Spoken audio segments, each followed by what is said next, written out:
I've wanted to be a director of engineering for quite a while now, but I started off in my new company as a junior engineer. I discovered the law of assumption earlier this year, and at this point, I was now a senior engineer for that company. I'd been a senior for less than a year at this point, and I also had a goal of making 200,000 a year. I just picked a number that before reading Neville Goddard and Joseph Murphy seemed like an unattainable salary. I was pretty far from that in my salary at my current role, as I was already underpaid in my senior position. There was already a director of engineering who loved their job. They talked about it constantly and how they would never leave it. After reading Neville Goddard and Joseph Murphy, I knew that no matter what reality the third dimension was telling me, I had to persist in the state of already being a director for it to be fulfilled. One day, after having read for a couple of months, the director of engineering quit the job. It was a shock.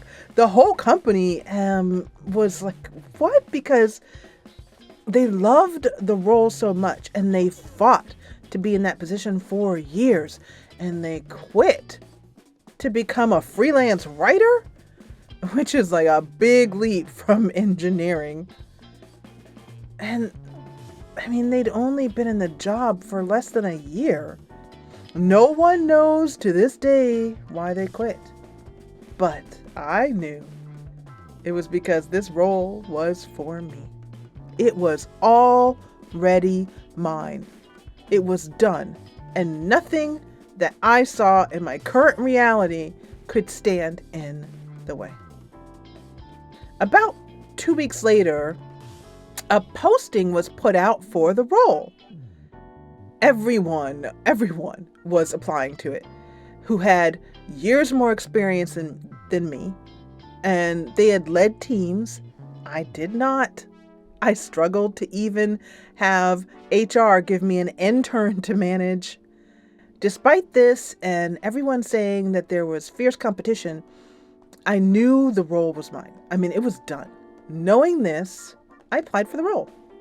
Every night for a month, I visualized myself as the director. I saw my email signature with director by my name.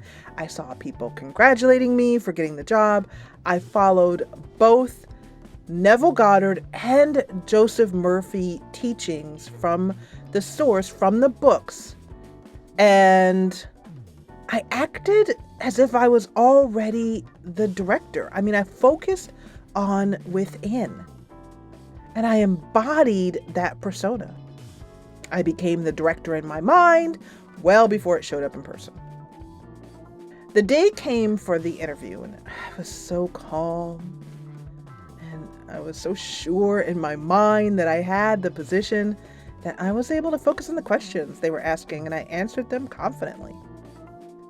After the interviews, the next day, I got a video call the next day saying that it was a really talented pool of candidates, but that I was a standout. And I was being offered the role and a $70,000 pay increase and a yearly bonus increase. And remember that 200,000 that I had set my goal for? Well, the number that this pay increase and the bonus came to was $1,999,950. So $50 short. But I forgot to factor in a bonus multiplier, putting me well above my original mark. So test out, the power of your subconscious mind. And that's really all you need. Walk as if you have it. It will not fail you. Ignore your 3D, ignore your reality. And if anything, let it serve you as to how you're currently feeling and what you need to work on. And then just With brazen impudence, know that it's already yours. Did you enjoy that career success manifestation story? There's more of them in this playlist.